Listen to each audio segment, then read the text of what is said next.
Good morning everyone. स्वागत करता हूँ आप सभी का। मैं नितिन सिंह राजपूत वेलकम करता हूँ आप सभी का इस वीडियो में। तो आइए आज हम पढ़ते हैं क्लास 9 का organisation of production the story of village Palampur. इस लेसन का ये topic, the aim of production is to produce goods and services that we want. There are 4 requirement production of goods and services. यहाँ 4 तरह की requirements होती हैं production करने के लिए। पहला रिक्वायरमेंट है land. The first requirement is land and other natural resources such as water, forest and minerals. तो सबसे पहले हमें चाहिए जमीन। भाई कोई भी फैक्ट्री प्रोडक्शन या कोई भी फर्म स्टार्ट करने के लिए हमें सबसे पहले जमीन चाहिए और भी नेचुरल रिसोर्सेज चाहिए जैसे पानी, फॉरेस्ट, मिनरल्स की चीजें चाहिए। अब सेकेंड रिक्वायरमेंट है हमें labour.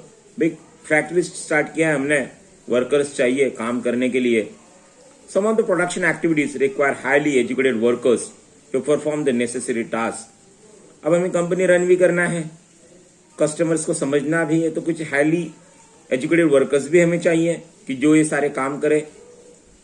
Other activities require workers who can manure work. और भी वर्कर्स चाहिए जो अदर काम कर ले, जो लेबर वर्क है। Each worker is providing labour is necessary for production. और जितने भी लोग जो एजुकेटेड हो गए या लेबर है, इन सभी की रिक्वायरमेंट काम करते वक्त नेसेसरी है। The third requirement physical capital. तीसरा रिक्वायरमेंट है हमारा फिजिकल कैपिटल। तो आइए इस फिजिकल कैपिटल में क्या बताया गया है। So we require while doing the production necessary certain stages में हमें कुछ चीजों की जरूरत है, जैसे force, tools and machines bring. Building tools and machines range from very simple tools such as farmers plow, sophisticated machines such as generators, turbines, computers. Tools machines building can be used in production over many years and called as fixed capital. देखो हमें production करना है, tools की जरूरत है। खेती कर रहे हैं, खेत में हमें हल तो चाहिए हमें सिंचाई करने के लिए। उसके बाद में मशीन्स चाहिए, हमें एक कारखाना रन करना है, कोई फैक्ट्री रन करना है। वी रिक्वायर मशीन्स, बिल्डिंग्स चाहिए। टूल्स मशीन हो गए तो हम जैसे फार्मर्स का हल चलाना या बड़े बड़े बिल्डिंग्स में जहां हमने हमारी कंपनी स्टार्ट किया है वहां पे जनरेटर चाहिए, टर्बाइंस चाहिए, कंप्रेसर चाहिए। ये सारे मशीन्स जो है हमें डिफरेंट स्टेजेस में हमें प्रोडक्शन करने में इस्तेमाल होता है। तो इन्हें फिक्स कैपिटल कहते हैं और ये एक ही जगह रहता है, ये चेंज नहीं हो सकता है, तो इन्हें फिक्स कैपिटल कहते हैं। Now B, that is raw material and money in hand. Second चीज ये है हमें प्रोडक्शन करने के लिए रॉ मटेरियल चाहिए। We have to convert raw material into final product. तो फाइनल प्रोडक्ट में कन्वर्ट करने के लिए पहले हमें रॉ मटेरियल चाहिए। If you have money in your hand, पैसा अगर आपके पास में है तो और भी प्रोडक्शन अच्छी तरह से आप कर सकते हो। तो सबसे पहले आपको रॉ मटेरियल चाहिए, देन यू रिक्वायर मनी, आपके पास में पैसा चाहिए। तो जैसे वी हैव सीन एग्जांपल के तौर पे यहाँ पे बताया गया है कि वीवर्स जो होते हैं, जो प्रोडक्शन करने के लिए उन्हें वीवर्स को यहाँ पे यान चाहिए। अगर कोई पॉटर है जो बर्तन बना रहा है मिट्टी से, तो उसे मिट्टी चाहिए। तो पैसा सभी चीज में हमें प्रोडक्शन की चीजों में लगेगा। जहाँ पेमेंट आपको पे करना पड़ता है, रॉ मटेरियल आपको खरीदना है तो पेमेंट आपको करना होगा। So to purchase the raw material we require money and this is called working capital.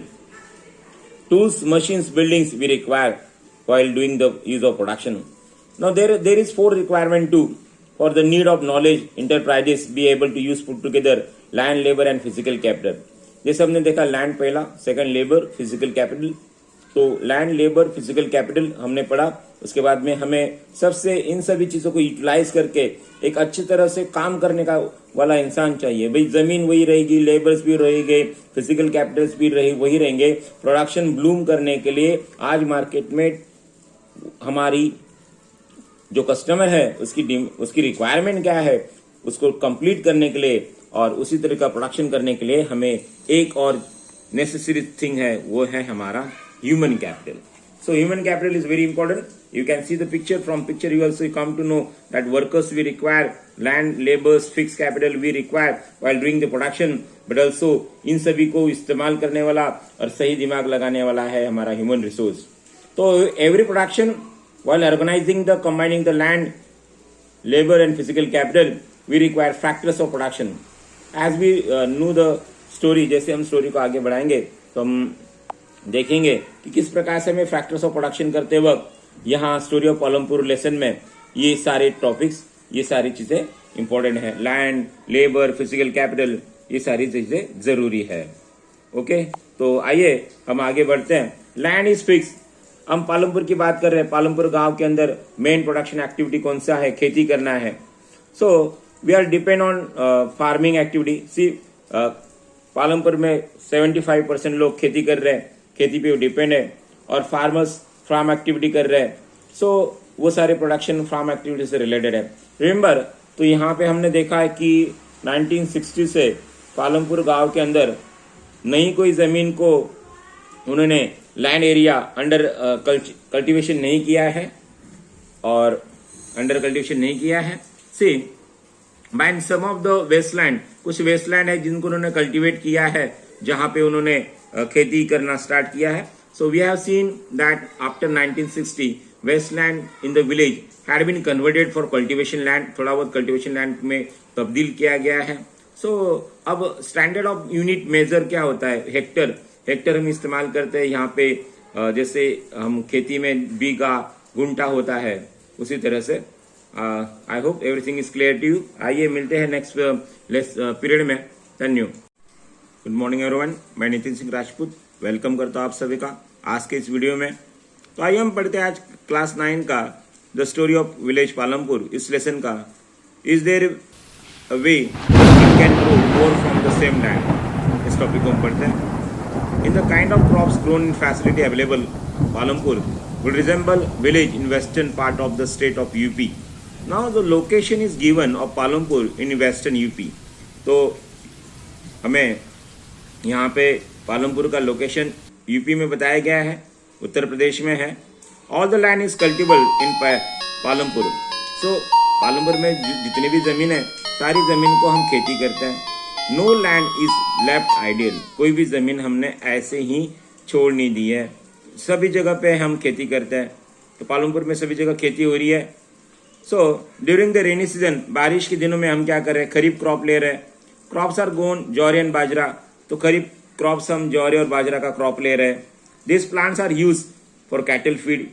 तो खरीफ क्रॉप में हम जौरी और बाजरा का क्रॉप ले रहे हैं, और जौरी और बाजरा का क्रॉप हम रेनी सीजन में ले रहे हैं. और this plants are use for cattle feed. और रिमेनिंग पार्ट जो है, जो जौरी और बाजरा का है, उसको हम कैटल्स को खाने को दे रहे हैं. So it is followed by cultivation by potato between October and November. और अक्टूबर नवंबर के बीच में पोटैटो ये हम क्रॉप ले रहे हैं. It is rabi crop. Winter season में हम वीट का प्रोडक्शन कर रहे हैं. Wheat production is done in the winter season. Farmers keep enough wheat for the families consumption. See consumption क्या होता है? जो भी फैमिली की जरूरत होती है, साल भर में जितना भी अनाज हमें लगेगा यूटिलाइजेशन करने के लिए, उतना हम फैमिली कंजप्शन के लिए रखते हैं. बाकी का जो सरप्लस प्रोडक्शन वीट है हमारे पास में, वो पालमपुर से हम रायगंज में नजदीक के टाउन में जाके बेचते हैं. A part of the land area is also divided for sugar cane which is harvested once year. और साल में एक शुगर केन का एक ईयर हम खेती भी करते हैं. Sugar cane its raw form jaggery. Sugar cane का जो रॉ फॉर्म है उसे जैगरी कहते हैं. और हम शाहपुर में जाके इसको बेचते भी है, ट्रैक्टर से लेके जाके बेचते हैं. अब मेन सीजन क्या है? फार्मर्स यहाँ पे डिफरेंट क्रॉप्स लेते हैं विद इन 1 ईयर. एक साल के अंदर हमने देखा पालमपुर में well developed system of irrigation है, इलेक्ट्रिसिटी है पालमपुर के अंदर. तो आप देखो कि इरिगेशन सिस्टम में पहले के जमाने में पार्शिन व्हील हुआ करता था, जो फार्मर्स कुएं से पानी निकालने के लिए इस्तेमाल करता था. अब लोगों ने देखा कि हाँ इलेक्ट्रिक ट्यूबवेल्स है, और इलेक्ट्रिक ट्यूबवेल्स हमें इरिगेशन करने के लिए काफी यूजफुल है. और to grow more than one crop और piece of land during the year is known as multiple cropping. तो एक साल के अंदर हम एक से ज्यादा जब क्रॉप लेते हैं तो उसे हम मल्टीपल क्रॉपिंग कहते हैं. कॉमन वे क्या है? हम प्रोडक्शन को इंक्रीज कर पाए हैं क्योंकि आज हमारे पास में इलेक्ट्रिसिटी है, ट्यूबवेल्स है, जिससे हम इरिगेशन कर पा रहे हैं. पहले पार्शिन व्हील था, अब हमारे HYV सीड्स इस्तेमाल कर रहे हैं. सारे फार्मर पालमपुर के अंदर एटलीस्ट 2 मेन क्रॉप तो भी लेते ही है, कम से कम 2 क्रॉप तो ले ही लेते हैं. और ऐसा ग्रोइंग पोटैटो, ये पोटैटो थर्ड क्रॉप है जो पिछले 15 सालों में लिया जा रहा है। यू कैन सी, आपको पता होना चाहिए, इसको वीट कहते हैं, इसको बाजरा कहते हैं, ये शुगर केन है, पोटैटो है। तो वीट, बाजरा, शुगर केन और पोटैटो विद इन 1 ईयर ये डिफरेंट क्रॉप्स पालमपुर में लिए जाते हैं। सो आइए हम आगे बढ़ते हैं, टॉपिक को आगे बढ़ाते हैं। तो सी, अब यहाँ पे एक टेबल दिया गया है, इस टेबल को हम पढ़ते हैं। You can see the table cultivation area over the years 1950 से लेके 2016 से 15 तक, यहाँ पे 14-15 तक बताया है कि पहले ज्यादा जमीन थी, 132 इतनी जमीन थी, अब 198 जमीन हेक्टेयर में इस्तेमाल हो रही है। तो आइए हम देख रहे हैं कि इरिगेशन काफी इंपॉर्टेंट होता है। Is it important to increase the area under irrigation? भाई इरिगेशन से क्या फायदा होता है? इरिगेशन से जरूर फायदा होता है, हर क्रॉप को पानी चाहिए, और इरिगेशन से मल्टीपल क्रॉपिंग जब आप कर रहे हो तो यहाँ पे आपको प्रोडक्शन लार्ज ब्लूम में होने के लिए आपको यहाँ पे मॉडर्न मेथड्स ऑफ फार्मिंग करना जरूरी है। Now what is mean by modern methods of agriculture? तो आइए हम पढ़ते हैं आज का टॉपिक, ये आगे बढ़ाते हुए मॉडर्न मेथड्स ऑफ एग्रीकल्चर क्या होता है। तो 1960 तक आपने सीड्स देखे कि जहाँ पे ट्रेडिशनल सीड्स इस्तेमाल किए जा रहे थे। अब ट्रेडिशनल सीड्स की जरूरत होती है, इरिगेशन, पानी की जरूरत होती है। फार्मर्स काउ डंग का इस्तेमाल मैन्योर, लेबर, फर्टिलाइजर्स की तरह कर रहे थे। और ग्रीन रेवोल्यूशन